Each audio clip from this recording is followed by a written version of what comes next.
박초희 작가는 숭실대학교 대학원에서 문예창작을 전공했고 2016년 문학나무에서 신인 문학상을 수상하면서 등단을 했습니다.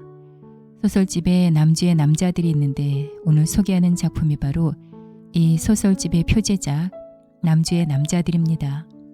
결혼식을 일주일 앞두고 친구로부터 그 남자와 결혼하지 말라는 얘기를 듣습니다. 왜 친구는 그런 말을 결혼식을 코앞에 두고 있는 친구에게 했을까요? 사람들의 관계는 지극히 주관적이죠. 같은 상황에서도 모두의 생각이 다르고 다 자기식으로 해석을 하게 되고요. 이 글을 통해서 작가가 의도하는 메시지가 무엇일까? 여운이 많이 남는 작품입니다. 끝까지 함께 해주세요.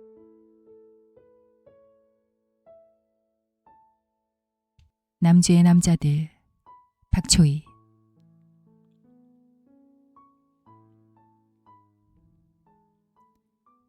이 사람과 결혼하지 않았으면 좋겠어. 남주가 모바일 청첩장소 권의 얼굴을 가리키며 말했다. 나는 남주를 쳐다보았다. 결혼을 축하해주러 온 줄 알았는데 이렇게 느닷없이 빗독촉을 하듯 나를 몰아세우다니. 그녀의 숨은 의도를 파악하고 싶었다. 하지만 이내 포기했다. 상대가 권이라면 모를까. 그녀의 속마음에 대해선 알고 싶지 않았다. 그러니까 남주는 밥 먹을 때 필요한 밥 친구였을 뿐이다. 나는 시간을 흘낏 보았다. 점심시간이 거의 끝나가고 있었다. 회사로 돌아가야 했다. 하지만 그녀는 내게 해줄 이야기를 잊고 있는 듯했다. 왜 결혼하지 말라는 건지 궁금했지만 난 묻지 않았다. 조금만 더 기다리면 남주가 이야기를 해줄 것이다. 그건 그녀의 버릇이었다. 약간 뜸을 들인 후 상대의 반응을 봐가며 이야기하는 것. 내가 별 반응을 보이지 않으면 남주가 먼저 이야기를 꺼낼 것이다. 늘 그랬으니까. 별로 듣고 싶지 않은 이야기까지도 술술 풀어놓았으니까. 비밀이야, 너만 알고 있어. 하는 말과 함께. 하지만 얼마의 시간이 지나면 모든 사람들 입에서 한때 비밀이었던 이야기가 새어나왔다. 순간 두려워졌다. 어쩌면 남주가 내게 들려주고자 하는 이야기도 누군가는 알고 있을지도 몰랐다. 아니, 회사 전체가, 동료들 모두, 어쩌면 나만 모르고 있을지도 몰랐다. 나만 모르는 권의 이야기를 남주가 알고 있을지도 모른다고 생각하자 기분이 이상했다. 일주일 후면 결혼식인데 막장 드라마 같은 장면이 머릿속을 휘저었다. 남주가 실은 그의 숨겨둔 애인이라던가 그가 소문난 바람둥이라던가 하는. 아니야, 아닐 거야. 고등학교 윤리 선생인 종미가 그를 소개시켜줬잖아. 종미는 대입시에 목을 매던 시절 유일하게 기댔던 친구였다. 남주보다는 종미 말이 훨씬 신뢰가 갔다. 문득 6개월 전 일이 떠올랐다. 남주가 사표를 던지자 동료들이 수군거렸다. 임신했다면서? 누구인지 어떻게 알아? 사생활이 문란해서 퇴사당하는 거라며? 다행이지 뭐. 혼자 나가면 되니까. 괜히 여러 명 엮일 뻔했어. 남자 동료들은 남주의 퇴사를 은근히 반겼고 여자 동료들은 고소해야 하는 분위기였다. 인사하러 온 남주 앞에서 그들은 아쉬운 듯 말했다. 잘 살아야 해요. 결혼하면 꼭 청첩장 보내요. 남주는 밝은 표정으로 대답했다. 오빠가 일하지 말라고 해서요. 이제 곧 결혼 날짜 잡을 거예요. 청첩장 보낼 테니 꼭 오세요. 다들 네라고 대답했지만 그녀 말을 믿는 것 같지 않았다. 나도 남주 말을 믿지 않았다. 아니다. 나는 그녀가 아이를 출산하느라 결혼이 늦어지는 것이라 막연히 생각했다. 나 혼자 결론 지어놓고 그렇게 믿어버린 것이다. 아니다. 중요한 건 나는 남주의 삶에 대해 조금도 궁금하지 않았다. 내 맘대로 믿어버린 그녀의 삶에 대해서도 전혀 미안하지 않았다. 내가 생각한 그녀의 삶이 내 생각과 같아도 괜찮았고 달라도 괜찮았다. 그러니까 남주는 내게 있어 이래도 좋고 저래도 좋은 사람이었다. 나는 평소 친구를 깊게 사귀는 것을 좋아하지 않았다. 친구란 그저 필요할 때 옆에 있으면 될 뿐이었다. 전화만 하면 놀아줄 친구는 많았으니까. 맛있는 게 먹고 싶으면 맛집을 찾아다니는 친구를 만났고, 영화를 보고 싶으면 영화 광인 친구를 만났고, 어디론가 떠나고 싶으면 시간 많고 놀기 좋아하는 친구를 만났다. 다이어트를 하는 친구에게 맛집을 가자고 하거나 여유가 없는 친구에게 여행을 제안하는 건 약 올리는 것과 마찬가지였다. 상황에 따라 그때그때 만들면 되는 것이 친구였다. 남주는 나와는 달리 주변 사람들에게 관심이 많았다. 동료들과 회사 일에 대해서도 모르는 게 없을 정도로 훤히 꿰고 있었다. 이상한 점은 그녀가 다양한 사람들과 어울리길 원하면서도 나에게만 적극적이었다는 점이다. 내가 매번 그녀와 밥을 먹고 차를 마시고 대화를 나눈 건 바로 옆에 그녀가 있었기 때문이었다. 뿐만이 아니었다. 그녀는 내가 산 것과 비슷한 디자인의 옷을 입었고 구두를 신었고 같은 브랜드의 립스틱을 칠했다. 향수까지도 같았다. 동료들이 취향 쌍둥이 아니냐고 놀릴 정도였다. 그녀의 행동이 탐탁지 않았지만 나는 별말을 하지 않았다. 그냥 밥 친구일 뿐이니까. 어쩌면 남주는 나를 시샘하고 있는 건지도 몰랐다. 내가 가진 건 볼펜 한 자루까지도 탐냈으니까. 나는 단호하게 말했다. 나 들어가야 해. 할 말 있으면 얼른 해. 그녀의 시선이 내 목원저리에 머물렀다. 그녀가 말했다. 회사 출입카드 좀 보여줄래? 나는 남주를 바라보았다. 남주가 말했다. 한 달은 참 좋았는데 요즘 출입카드가 너무 그리워. 괜히 그만뒀나 봐. 버티는 건데. 한 번만 만져보면 안 될까? 괜한 일로 시간 낭비하고 싶지 않았다. 나는 출입카드를 목에서 빼 테이블 위에 올려놓았다. 남주는 말없이 출입카드만 만지작거렸다.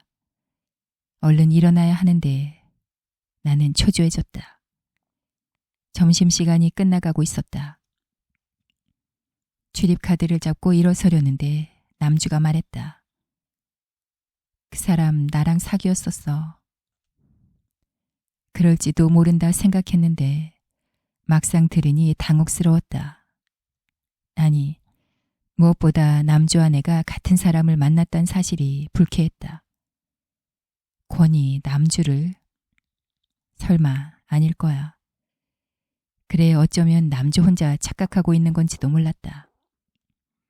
불현듯 남주가 내게 속삭였던 말들이 생각났다. 나 어제 김대리에게 고백받았어. 나 거래처 윤대리랑 사귀기로 했어. 과장님이 오랫동안 날 마음에 품고 있었대. 유부남이라 고백하지 못한 거래. 남주와 사귀냐고 묻자 손사래를 치던 윤대리가 생각났다. 남주에게 고백했냐고 묻자 술에 취해 기억이 없다던 김대리가 생각났다. 남주에게 관심 있냐고 묻자 누구 신세 망치를 있냐고 화내던 과장님이 생각났다. 김대리나 윤대리, 과장님처럼 권 역시 남주 혼자만의 생각인지도 몰랐다. 그래, 권이 그럴 리가 없잖아. 권을 만난 곳은 가면 무도회에서였다. 종미가 말했다. 송년 파티하기 위해 레스토랑 전체를 빌렸는데 같이 갈래? 약속도 없고 무료했던 참이라 종미를 따라 나섰다. 레스토랑에 도착해 안으로 들어가려 하자 검은 정장을 입은 사내가 막아섰다. 그는 흰 가면을 주며 말했다. 여자는 흰 가면, 남자는 검은 가면을 써야 입장할 수 있습니다. 나는 흰 가면을 쓰고 안으로 들어갔다. 안에는 50여 명의 사람들이 한쪽 구석에 마련된 뷔페 음식을 접시에 담고 있었다. 나는 홀 중앙의 테이블에 자리를 잡고 앉았다. 검은 가면의 남자들이 옆자리 혹은 앞자리에 앉았다. 그들은 실내를 떠도는 음악에 대해 이야기하거나 뉴스에서 보았던 것들, 정치적 혹은 문화적 이슈에 관해 이야기를 주고받았다. 검은 정장에 똑같은 가면을 써서인지 그들은 누가 누구인지 구분되지 않았다. 마치 그곳은 여자와 남자로만 구분 가능한 세계 같았다. 나 오빠랑 사귀었다고. 남주가 재차 말했다. 뭐라고 대답해야 할까? 할 말에 대해, 신뢰에 대해 이토록 오랫동안 고민하게 하다니. 나한테 왜 이러는 거야? 내가 말했다. 내 말을 믿지 않잖아. 그럴 줄 알았어.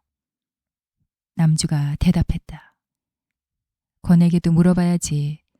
말이란 게 일방적인 거니까 믿을지 말지는 나중에 결정할 거야. 상관없어. 내가 이곳에 온 이유는 다른 거니까. 그럼 그렇지. 나와 권 사이를 이간질하려고 온 거겠지. 이간질은 남주의 특기니까. 잠시 동안이라도 남주의 말에 흔들린 나 자신이 한심했다. 권과 나는 그 정도로 흔들릴 사이가 아니었다. 나는 짐짓 믿어주는 척하며 말했다. 지금도 만나는 거야? 아마 아닐걸. 남주는 남의 이야기하듯 툭 던진 후 커피를 들이켰다. 커피 몇 방울이 그녀의 체크난 방에 떨어졌다. 그녀는 흘낏 본 후 아무 일 없다는 듯 커피를 마셨다. 다른 때 같았으면 화장실로 달려가거나 물티슈를 찾았을 텐데, 쉼없이 말들이 쏟아져 나왔을 텐데 그녀에게 침묵과 행간은 어울리지 않았다. 그러고 보니 오늘따라 그녀는 좀 이상했다. 어디 여행이라도 갈 듯 체크난 방에 청바지, 등산화를 신고 있었는데 빈손이었다. 가방이나 배낭, 하다못해 클러치도 들고 있지 않았다. 마치 집 앞에 잠시 볼 일이 있어 나온 사람처럼. 권과 나 사이를 이간질하는 것이 그렇게 중요한 일이었을까. 빈손으로 나올 만큼. 나는 남주를 잘 달래야겠다고 생각했다. 괜히 안 좋은 소문을 낼 수도 있었다. 오죽하면 그녀의 별명이 확성기였을까. 나는 마음을 다잡으며 말했다.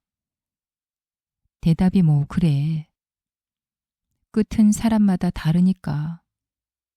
남주가 대답했다. 나는 시계를 보았다. 이미 점심시간이 지났다. 나중에 보자. 잠시만, 얘기 끝나지 않았어. 일어나야 해. 늦었어. 나도 알아. 10분만. 나는 남주를 바라보았다. 그녀의 눈빛이 좀 전과는 달리 절박해 보였다.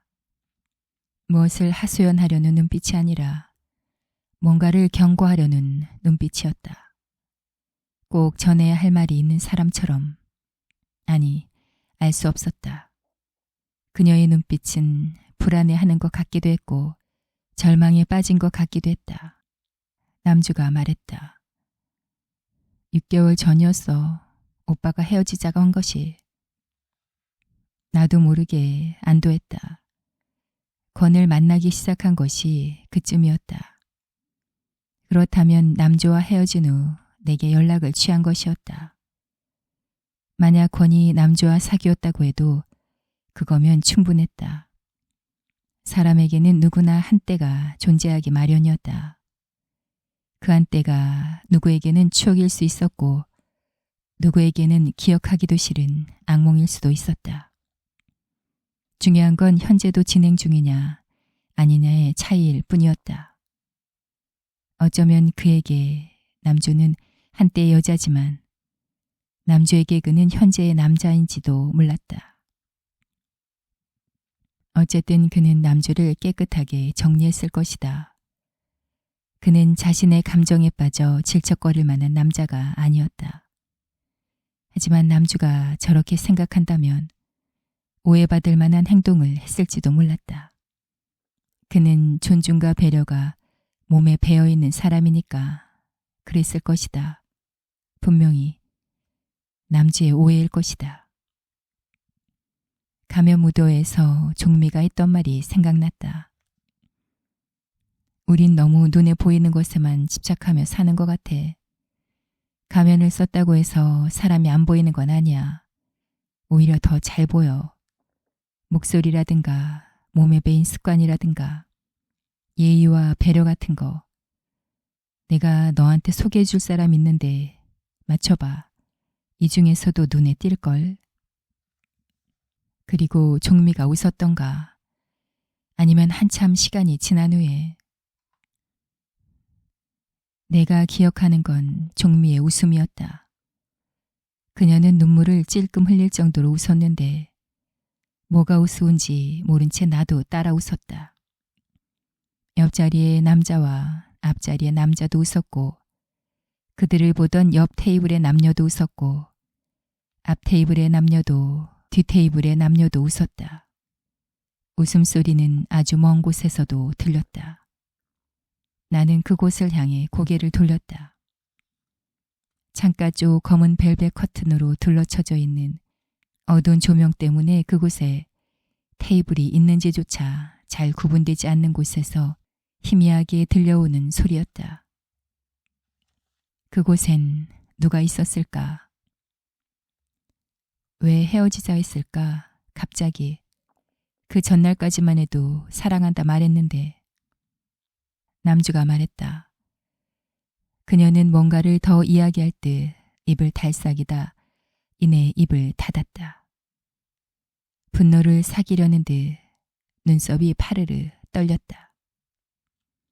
권이 사랑한다 말했다고 남주에게 정말일까? 권에게 물어보면 과장님이나 손대리, 김대리처럼 그런 일 없었다고 딱 잡아뗄까? 난 누구를 믿어야 할까? 아니다. 아닐 것이다. 그녀는 내 마음을 떠보기 위해 괜히 저러는 것이다. 남주는 내 가느다란 팔다리를 부러워했고 작은 얼굴을 시샘했으며 윤기 나는 머리카락을 질투했다. 회식이 끝난 뒷자리에서 늘 말하곤 했다. 내 꿈은 능력 있는 남자 만나 빨리 결혼하는 거야. 남자들 비위 맞추는 거 너무 힘들어. 하루에도 몇 번씩 일을 그만두고 싶다니까. 근데 넌 그렇지 않잖아. 오히려 남자들이 배려해 주잖아. 무거운 것도 못 들게 하고 회식도 네가 좋아하는 음식 위주로 하고. 이건 너무 불공평해. 내 앞에선 뭐라도 된 줄 거들먹거리면서. 남주는 서럽다는 듯 흐느꼈다. 나는 듣고만 있었다. 술주정이라 생각하면서. 주목받고 싶어 한달란 어린아이의 투정이라 생각하면서. 남주는 모든 것을 예쁜 것, 아름다움과 결부시켰다. 자신의 제안서가 통과하지 못하는 것도, 자신에게 주변 사람들이 잡다한 일을 많이 시키는 것도 자신이 예쁘지 않기 때문이라 말했다. 그녀는 시간 날 때마다 거울을 들여다보았고 긴 연유 끝에는 얼굴 생김새가 미묘하게 달라져 있었다. 코끝이 약간 올라갔다든가 이마가 봉긋해졌다든가 속눈썹이 길어졌다든가 하는. 분명 얼굴이 달라졌지만 성형을 했다고 말하기에도 애매한 변화였다. 그녀는 주변 사람들의 반응을 기대하는 눈치였지만 주변 사람들은 그동안 살 좀 빠진 것 같네. 얼굴 부었어. 어제 라면 먹고 잤어. 하는 말만 할 뿐이었다. 남주는 사람들이 수군거리면 인생 욜로지 뭐가 있어 어깨를 으쓱했다. 그녀는 마치 자신만이 시대에 뒤처지지 않는다는 듯 유행 아이템을 검색했고 셀럽 SNS를 수시로 들락거렸으며 그들을 모방했다. 또 그녀는 남자 사원들 뒷담화에 열을 올리면서도 그들이 부탁하면 무엇이든 들어주려 노력했다. 그것도 웃으며 친절하게. 분홍 넥타이 아직도 가지고 있어? 남주가 말했다. 어떻게 분홍 넥타이를 알고 있는 걸까? 정말 권과 사귄 걸까? 분홍 넥타이는 내가 가지고 있었다. 송년회 날 권이 메고 있던 넥타이에 와인을 쏟았기 때문이었다. 세탁해 주겠다면서 그의 연락처를 물었다. 그는 자신의 연락처를 알려주는 대신 내 연락처를 물었다. 전화하겠다면서. 나는 옷장문을 열 때마다 스카프 사이에 걸려있는 분홍 넥타이를 볼 때마다 그에 대해 생각했다. 종미에게 연락처를 물어볼까 싶었지만 금세 잊었다. 그의 전화를 받은 것은 6개월이 지난 후였다. 옷장문을 열어도 분홍 넥타이를 보아도 아무런 감정도 들지 않을 무렵이었다. 오빠를 만나게 해준 건 바로 너야. 1년 전인가 오빠가 널 찾아온 적이 있었어. 퇴근길에 회사 앞에서 기다리고 있더라. 넌 퇴근한 후였고. 모든 것이 선명해졌다. 문제는 권이 아니라 남주였을 것이다. 아마도 남주가 술 사달라고 졸랐을 것이다.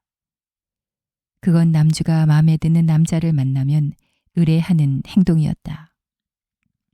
그녀는 술만 취하면 코맹맹이 소리를 하며 옆에 앉은 혹은 앞에 앉은 남자를 오빠라고 불렀다. 은근히 스킨십을 유도하면서 방심한 듯 은밀하게 남자들을 유혹하는 장면을 나는 자주 목격했다. 회식이 끝난 골목길에서 김대리 품에 안겨있는 그녀를, 노래방 앞 계단에서 최 과장과 키스하다 나와 눈이 마주치자 그를 밀쳐내던 그녀를 나 자신이 한심했다. 남주를 상대하고 있다니. 나는 자리에서 일어섰다. 남주가 말했다. 그 사람과 결혼하지 마. 너 속고 있는 거야. 말 다 끝났니? 그만 일어날게. 내 말을 믿지 않네. 난 우리 둘 사이에 우정이 남아있다고 생각했어. 도대체 내가 뭘 잘못했니? 난 그저 남자들에게 친절했을 뿐이야. 그들의 말과 행동을 믿었을 뿐이야. 그런데 왜 다들 내가 잘못했다는 거야? 너도 그렇게 생각하잖아. 나는 너에 대해 진심이었어. 네가 좋아서, 너를 닮고 싶어서 얼마나 노력했는데. 남주의 목소리가 떨렸다. 그녀가 고개를 들고 추궁하듯 내게 말했다. 오빠를 사랑해? 나는 쉽사리 대답하지 못했다. 다만 그와 결혼하면 남은 인생이 좀 덜 고단할 것 같았고 좀 더 편안할 것 같았고 무엇보다 그는 아주 안락하고 좋은 피난처가 돼줄 것 같았다. 그뿐이었다. 무엇보다도 가족들이 그를 신뢰했고 종미가 그를 인정했다. 앞으로 그만한 사람을 만나지 못할 것 같다는 위기감도 있었다. 아니, 나는 천성적으로 누군가를 깊이 사랑하지 못했다. 사랑이라는 감정에 대해서도 혹은 떨림에 대해서도 잘 알지 못했다. 책에서 본 것과 같은, 영화나 드라마에서 본 것과 같은 감정이 존재한다는 걸 믿지 않았다. 내게 있어 사랑이란 계절이 바뀌는 것처럼 약간 춥거나 덥거나 하는 감정일 뿐이었다. 그에 대해서도 마찬가지였다. 가면 무도에서 술에 취하지 않았더라면, 그의 행동이 다른 남자들과 비슷했더라면 그를 만나지 않았을 것이다. 모든 것은 술 때문이었다. 사람들이 건네는 술을 한 잔 두 잔 받아 마시다 보니 취기가 올랐다. 갈증이 일었다. 물을 마시기 위해 일어섰다. 몇 걸음 걷는데 누군가 슬며시 엉덩이를 쓰다듬었다. 뒤돌아보았다. 비슷한 옷을 입은 검은 가면 서넛이 이야기를 나누고 있었다. 지나가다 스친 것일 수도 있는데 내가 너무 예민한 건 아닌가 생각했다. 물을 따르는데 누군가 등 파인 드레스 속으로 손을 집어넣었다. 뒤돌아서려 했지만 돌아설 수 없었다. 한두 개가 아닌 여러 개의 손들이 나를 에워쌌다. 압박했다. 시간이 지날수록 손들은 거침없었고 다가오는 손을 힘겹게 뿌리쳤지만 소용없었다. 뿌리치면 다른 손이, 뿌리치면 또 다른 손이, 또다시 뿌리치면 또 다른 손들이 다가왔다. 손은 비슷한 듯 달랐고 다른 듯 같았다. 나는 비명을 질렀다.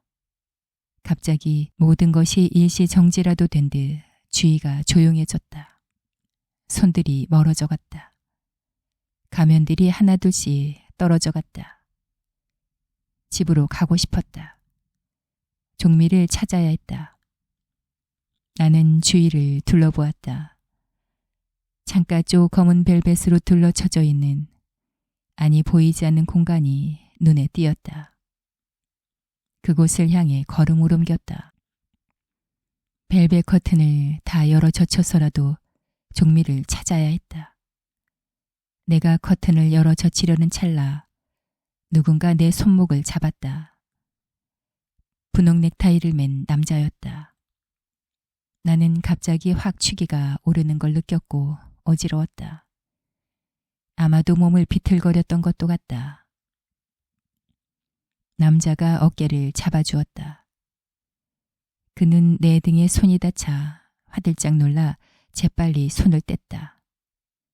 그리고 아주 조심스럽게 팔을 잡았다. 나는 그의 도움을 받아 천천히 걸음을 옮겼다. 빈 테이블로 가서 앉았다. 분홍 넥타이가 말했다. 더 필요한 거 있어요? 친구를 찾고 있어요. 나는 대답했다. 아, 혹시 종미? 남자가 프런트를 가리켰다. 그곳에 종미가 있었다. 그녀는 팔짱을 끼고 관망하듯 이쪽을 살피고 있었다. 무엇인가를 감시하는 것도 같았고 조종하는 것도 같았다. 사랑해도 사랑하지 않아도 결국 상처받는 건 너야. 남주가 혼잣말하듯 중얼거렸다. 글쎄, 쉽게 동의할 수 없었다. 사랑하지 않더라도 가족이 생기게 되면, 같이 생활하다 보면 같은 경험을 공유함으로써 자연스럽게 마음도 풍성해질 것이다. 그에 대한 마음도 사랑도 앞으로 만들어 나가면 될 것이었다. 남주가 말했다.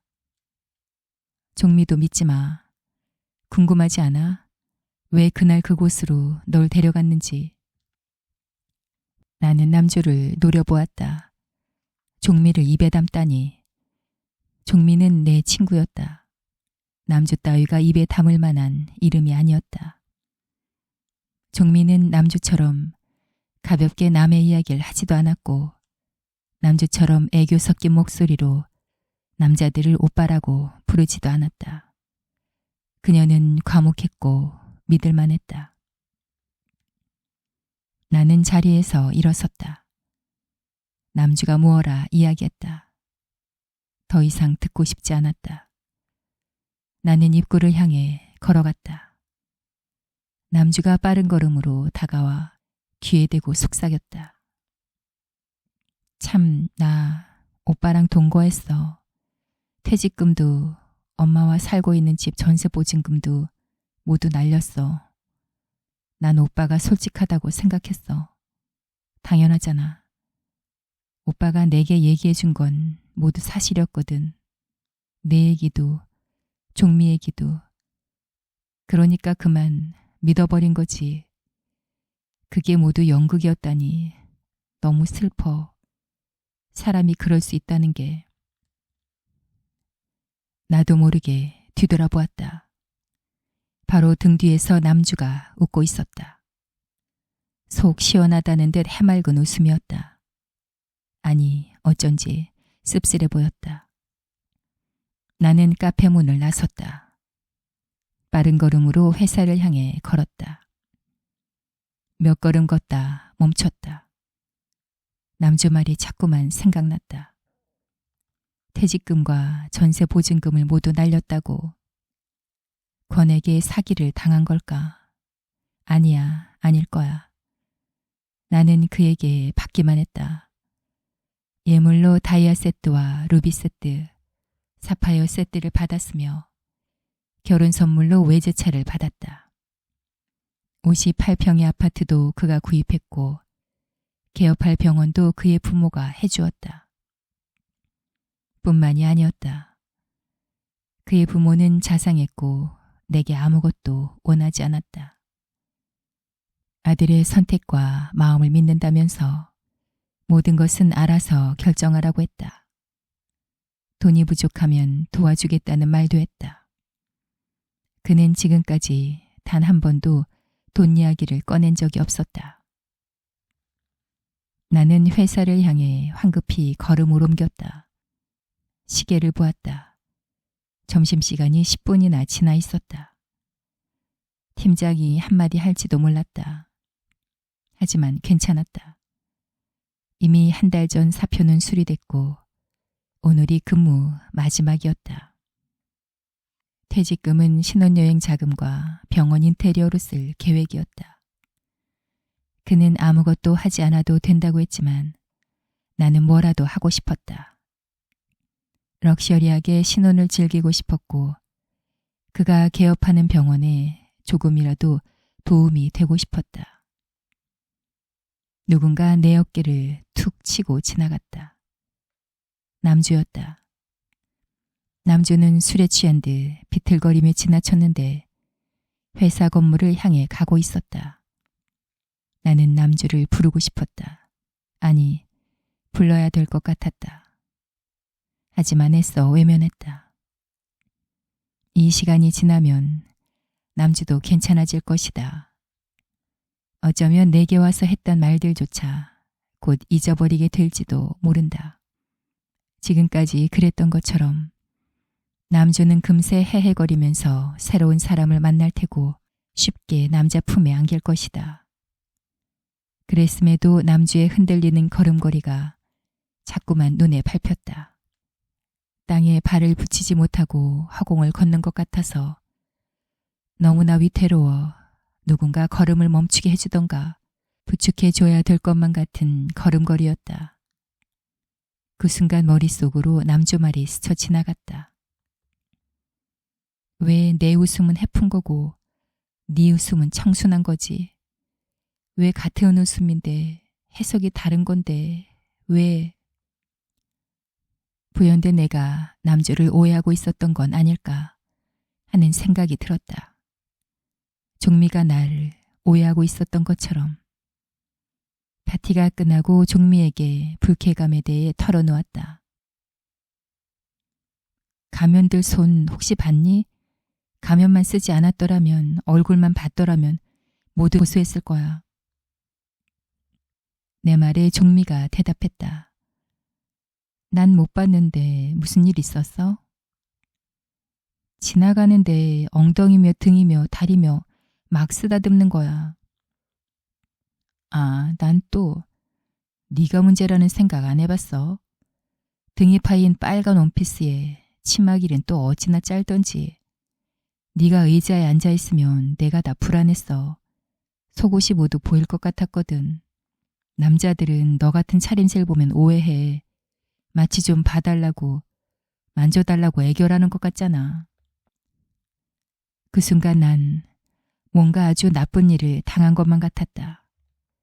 종미 입이 그들 손이었고 가면이었다. 오싹했다. 드레스는 파티에서 입기 위해 만든 옷이잖아. 여자의 몸을 아름답게 표현하기 위한 의상. 나는 나를 표현하고 싶었는데 그게 잘못된 거야. 말하고 싶었지만 말하지 못했다. 머릿속으로만 말들이 맴돌았고 끝내 입 밖으로 나오지 못했다. 종미가 내 눈치를 보며 말했다. 뭐 너 같은 몸엔 그렇게 입어줘야 해.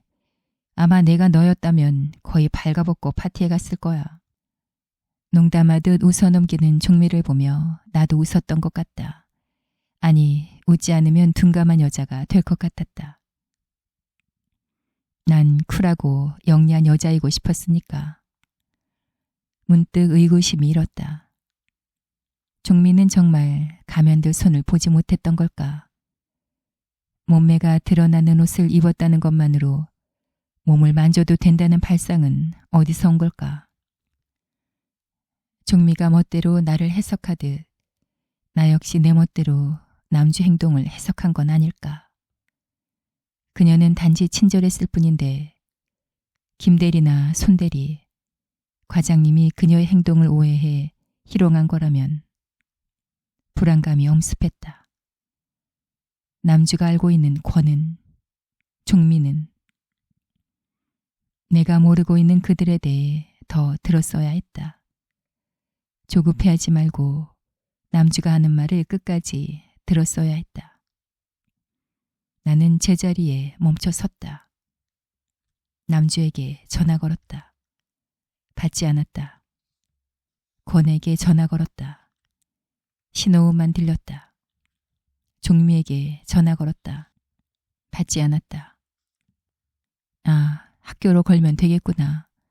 학교 이름을 기억해내려 했지만 아무것도 생각나지 않았다. 그저 고등학교 윤리 선생님이라는 것만 기억났다.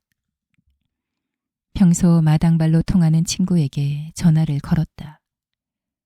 종미가 근무하는 학교 어딘지 알아? 글쎄, 고등학교 윤리 선생이라는 것만 아는데. 전화를 끊으려는데 친구가 말했다.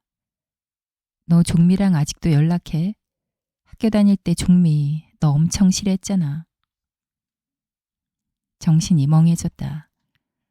친구 말이 이어졌다.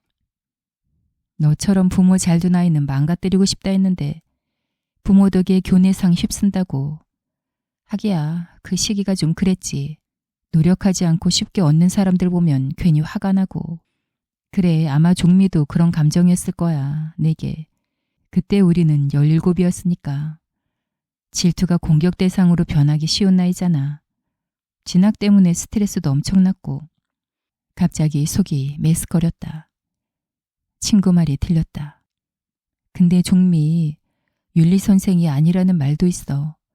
백화점 의류 코너에서 점원으로 있다는 걸 봤다는 애도 있고, 뷰티숍에서 메이크업 아티스트로 일하는 걸 봤다는 애도 있고, 식당에서 서빙하는 걸 봤다는 애도 있고, 모르겠어.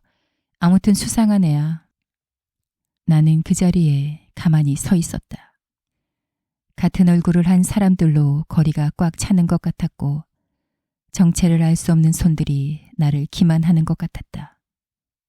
종미를 믿었는데, 종미 때문에 그도 믿어버렸는데 이대로 있을 수는 없었다.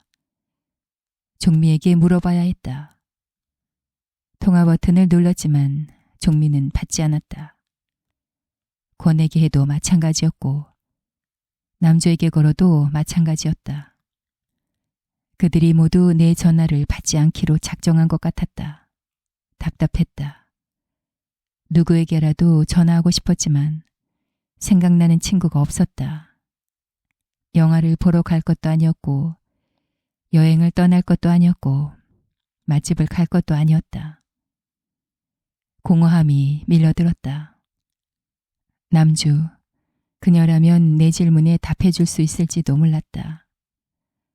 나는 남주에게 카톡을 보냈다. 통화하고 싶어. 연락 줘. 휴대폰을 들여다봐도 답이 없었다. 도대체 권은 왜 내 얘기를 남주에게 했을까? 종미 얘기는 또 왜 했을까? 어쩌면 그는 남주를 사랑한 게 아니었을까? 나는 그저 남들에게 보여주기 위한 도구였을까? 아니다. 아닐 것이다. 그를 믿어야 했다. 그는 남편이 될 사람이니까. 그는 누구보다 나는 제자리에 멈춰섰다. 걸음을 옮길 수 없었다. 내가 알고 있는 모든 것이 의심스러웠다. 다이아 반지와 진주, 사파이어도 의심스러웠다. 그의 직업과 가족, 그가 했던 말까지도. 나는 벤치에 주저앉았다. 종미가 날 싫어했다고? 왜? 내 거짓말 때문에? 엄마는 대학 부속 유치원 선생님이었고 아빠는 제약회사 계약직 영업사원이었다. 친한 친구에게 으스대며 말했다. 엄마는 대학 교수고 아빠는 제약회사 임원이야. 그것은 음악에 편곡을 하듯 살짝 양념을 친 것뿐이었다. 대부분 사실이었으니까. 엄마의 근무지는 대학교였고 아빠의 근무지는 제약회사였으니까. 잘못은 내가 아니라 내 말을 소문낸 친구였다. 아니, 친구 말을 믿은 또 다른 친구들이다. 교내상을 휩쓴 건 순전히 내 실력이었다. 부모님은 학교를 찾아온 적도 담임에게 무엇인가를 부탁한 적도 없었다. 담임들이 눈에 띄게 나를 신뢰하긴 했지만 그건 내가 잘했기 때문이었다. 그랬는데 친구들이 나를 질투했다니, 내 실력을 의심했다니 혼란스러웠다. 종미마저 뒤에서 내 뒷담화를 하고 다녔다니. 종미는 내 편인 줄 알았다. 항상 내 이야기를 들어주었고 나를 지지해 주었으니까. 그 모든 것이 거짓이었다니. 어떻게 그럴 수 있지? 어쩌면 그날 종미는 가면들이 나를 희롱하는 손을 보았을 것이다. 그랬음에도 마치 내 차림새 때문에 벌어진 일인 양 이야기를 했다. 마치 다 안다는 듯. 도대체 뭘 안다는 거지? 나조차 그날 그곳에서 벌어진 일들을 확신할 수 없는데 내 기억까지도 의심스러운데. 가면들은 제정신이 아닌 듯했다. 뭔가에 취한 것처럼 보였다. 그들은 끊임없이 술을 마셨고 술잔을 부딪혔다. 서로를 탐색하는 듯한 야릇한 눈길, 슬며시 몸 어딘가에 닿아 있는 손길, 맥락 없는 대화, 벨벳 커튼 속으로 사라지는 검은 가면과 흰 가면들. 벨벳 커튼 속 촛불이 일렁거리면 아무도 그쪽으로 가지 않았다. 비명이 들리고 신음이 들리고 애원이 들려도 그곳으로 가면 안 된다는 암묵적 동의 같은 것이 공간 속을 떠돌았다. 마치 커튼 안에선 모든 것이 자유라는 듯, 모든 것이 비밀에 붙여진다는 듯. 커튼이 열리고 촛불이 꺼지면 다른 가면들이 그곳으로 들어갔다. 이어달리기 하듯. 나도 갔던가. 기억나지 않는다. 권이 부축해주기 전까지 나는 벨벳 커튼 안에 있었는지 밖에 있었는지도 잘 모르겠다. 진동음이 울렸다. 핸드폰을 열었다. 남주에게서 온 문자 메시지였다. 마지막으로 네가 보고 싶었어. 넌 나처럼 오빠에게 속지 않았으면 좋겠어. 종미 말이야. 너를 두고 오빠와 내기를 했대. 네가 오빠와 결혼하게 되면 종민 무엇인가를 오빠에게 줘야 될 거야. 머리가 지끈거렸다. 걸음을 옮길 수 없었다. 길들이 마구 흩어지고 다시 모여 새로운 길을 만들어내는 것 같았다. 그 길을 따라 걸을 수 없었다. 누군가 나를 함정에 빠뜨리기 위해 만들어낸 길. 검은 가면을 써야만 나아갈 수 있는 길. 맨 얼굴로는 살 수 없는 가면들의 세상. 공포스러웠다. 지금까지 살면서 단 한순간도 사랑받은 적이 없는 것 같았다. 나를 향해 쏟아지는 그 모든 친절과 배려가 모두 거짓인 것만 같았다. 시끌벅적한 기운이 느껴졌다.